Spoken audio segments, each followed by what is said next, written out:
time management. Time management. This has to deal with putting everything together. How do you actually write now? Now that you have the skills, you're writing your sentences fine, what should you actually do? So you'll notice here it says approach number 1. Well, there's going to be a couple of approaches here. How to write an essay that's best for you. So let's go through this approach and let's see if this will maybe help you out. First off, the most important thing, brainstorm and outline. This is so important. Do not just write. Do not just write. I'm going to actually write that down because it's so important. That is, do not read the prompt and say, oh, I get it. I'm going to write, type, because I only have half an hour. That will make you go down into the deep, dark woods. You're going to get lost. You're going to lose all logical flow. You're going to start repeating yourself, and you will break down, or at least your essay will break down, and you'll probably not even get a 4. So be careful.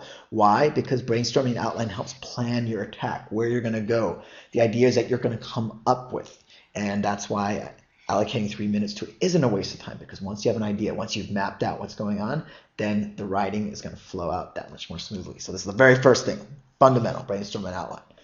Then start with thesis statement. Again, thesis statement is your main idea. What are you going to try to prove in your essay, your main idea or your main point? What are you going to try to prove? Write it out. And then, here's the big thing, write the body and examples of your essay. So, why? Why what? Well, I skipped the intro. If you notice, I said just write a thesis statement. I didn't even say write the intro. And some of you may be balking, thinking, no, you have to write the intro. The intro is so important. But there's something that I call the perfect word syndrome. And many of us have suffered from this before. And the idea is, I'm going to write something, I'm going to sound very grand and important in those first couple sentences, and I need to find that right word. No, that's not it. I'm going to go back. No, I can say it like this. And guess what? 10 minutes go by and you're still trying to write the perfect introduction. 10 minutes wasted.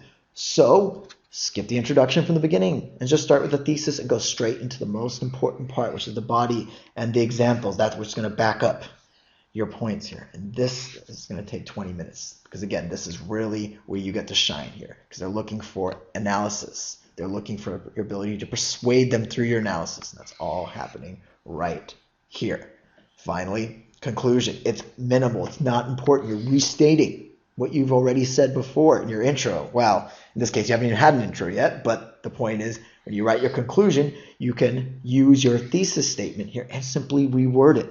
Simply reword your thesis statement. Your conclusion does not have to be long. Reword.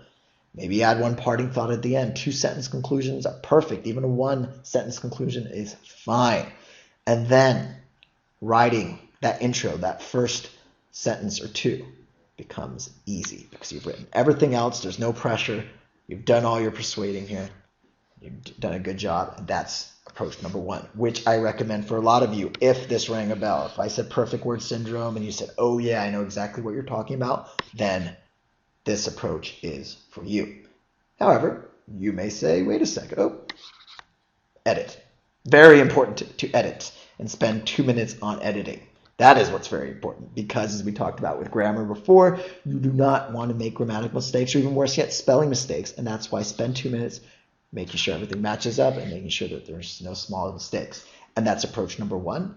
And finally, the last approach we have here is very similar and is probably the commonsensical approach for many of you, but is it the approach that works? Well, you'll be able to answer that yourself. The key here is, again, no matter what, always do this first.